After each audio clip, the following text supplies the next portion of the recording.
Photo తీసుకోండి. Okay sir.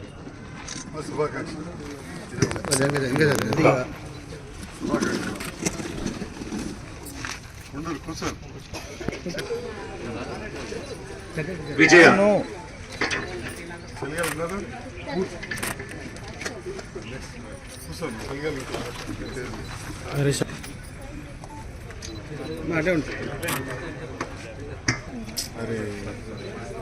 లలిత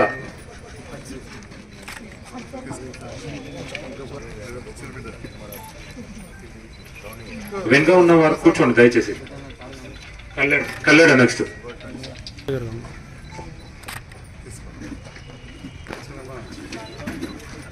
కుంటాబా మోరపల్లి గారు, Ahmed B,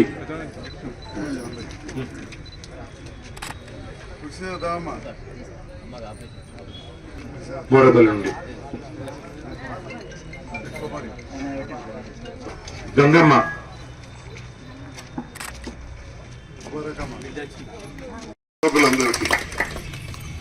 ఈనాటికి కూడా భారతదేశంలో ఎక్కడ కూడా ఏ ఆడబిడ్డ పెళ్లి చేసినా కానీ ఎన్నడూ కూడా పేదింట్లో పెళ్లి అయితే 10 రూపాయలు ఇచ్చిన వాళ్ళు లేరు. కానీ కేసీఆర్ గారు ఆనాడు దళితులకు, మైనార్టీలకు, అదేవిధంగా గిరిజనులకు మొట్టమొదటి ప్రారంభం చేసి ఆ తర్వాత అన్ని వర్గాల పేద ప్రజలకు, పేద ప్రజలు అనేవారు ఏ కులంలో ఏ మతంలో అంటే వాళ్ళు రెడ్డిలు కావచ్చు, వైశ్యులు కావచ్చు, ముస్లింలు కావచ్చు, ఎవరు ఉంటే వాళ్ళకి వెలుమలు కావచ్చు, బ్రాహ్మలు కావచ్చు, సర్పంచ్ పెట్టారు.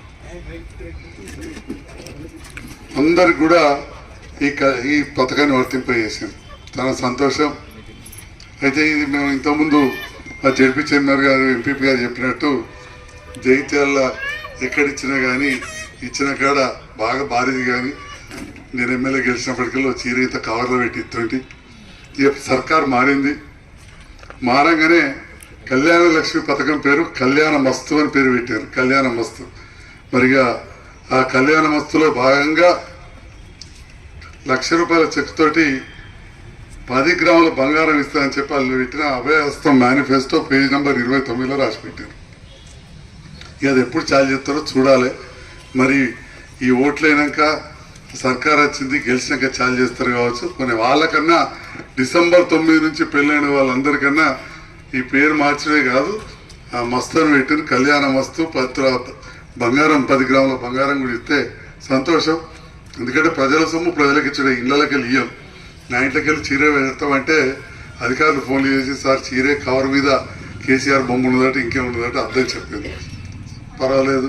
ఈడ కాకపోతే తెలంగాణ రాష్ట్ర ప్రభుత్వం మరి ఒక ఆడబిడ్డకు పెళ్లి చేయాలన్నా, ఇల్లు కట్టుకోవాలంటే ఎంత కష్టం ఉంటుందో ఉద్యోగం సమయంలో మరి ప్రతి పల్లె తిరిగి మరి చాలా నిరుపేద మరి వాళ్ళ ఇళ్లలో పెళ్లిళ్ళు అయితే ఎంత గోసుంటుందో తెలిసిన నాయకుడు మరి గత ప్రభుత్వంలో మాజీ ముఖ్యమంత్రి వర్యులు కేసీఆర్ గారు మరి ప్రజల పక్షాన, పేదల పక్షాన ఆలోచించి ఈ యొక్క కళ్యాణ లక్ష్మి అనే పథకాన్ని రూపొందించి మరి ₹1,116 ఈనాడు ఆడబిడ్డకు పెళ్ళైతే అప్పటి నుండి ఇచ్చుకుంటా వస్తున్నాం.